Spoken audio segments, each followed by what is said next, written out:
vous allez voter pour vos représentants. Des représentants qui agiront dans le domaine social, dans le domaine sportif, dans le désenclavement, dans les transports et dans tout ce qu'on a pu vous expliquer lors de cette campagne. C'est très important de vous mobiliser, d'aller voter. Je vous conseille de voter pour les candidats UDI. C'est normal, on a des valeurs, on est là pour vous et on continuera, une fois élu, à être présent. Pour vous et pour le canton. Merci. L'économie locale passera déjà par le désenclavement du Chablais. Et le désenclavement du Chablais passera par l'unité d'un territoire, l'unité des valeurs et l'unité d'une intercommunalité que nous attendons depuis des années. Cette intercommunalité doit avoir le périmètre du SIAC, 62 communes, afin de pouvoir peser contre Annecy, contre Annemasse et pouvoir peser dans le Grand Genève. Car aujourd'hui, il y a des vraies réflexions avec le CEVA, avec des moyens de transport différents, et il faut que l'intercommunalité du Chablais, chablaisienne, puisse peser par rapport à ces agglomérations qui sont en train de se former.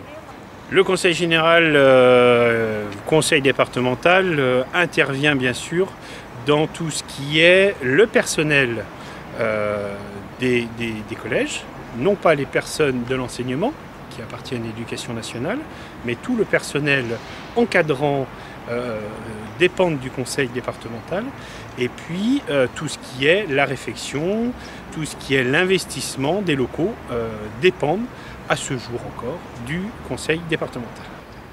Alors aujourd'hui, il y a deux choses importantes dans le programme. Il y a tout ce qui est l'équipement et l'aménagement pour les polices municipales.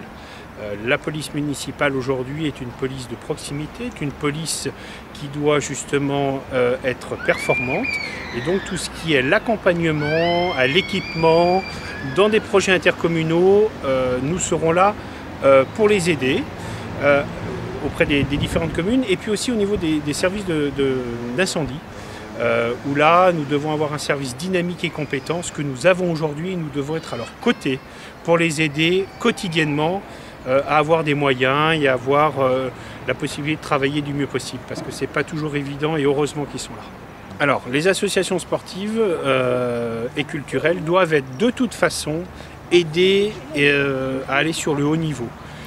Ça sera tout simplement sur des projets intercommunaux, sur des projets de territoire, sur des projets où nous pourrons aider en tant qu'élus ces associations pour aller vers le haut niveau départemental, régional ou national, voire plus pour certains clubs chablaisiens. La maison de l'élu, c'est un engagement que nous prenons, c'est-à-dire que la maison de l'élu sera une maison où les deux élus, Éliane Deville et Cédric Dalibard, pourront accueillir toutes les personnes, tous les habitants du canton, afin de pouvoir travailler, accueillir sur les dossiers dépendants du conseil départemental. Et cette maison de l'élu sera financée par les indemnités des élus. Le statut de l'élu est très simple, nous sommes très clairs. Ce mandat ne doit pas servir de tremplin politique pour un autre mandat. Ce mandat doit servir aux habitants pour les besoins des habitants sur le conseil départemental. Nous sommes contre le cumul des mandats et nous ne postulerons à aucun autre mandat pendant les 6 ans. C'est-à-dire que si le 22 mars et le 29 mars, vous nous faites confiance, dès le lendemain, nous pourrons travailler uniquement pour le conseil départemental, sans avoir d'ambition pour un autre mandat. C'est un engagement que nous prenons et c'est un engagement que nous respecterons.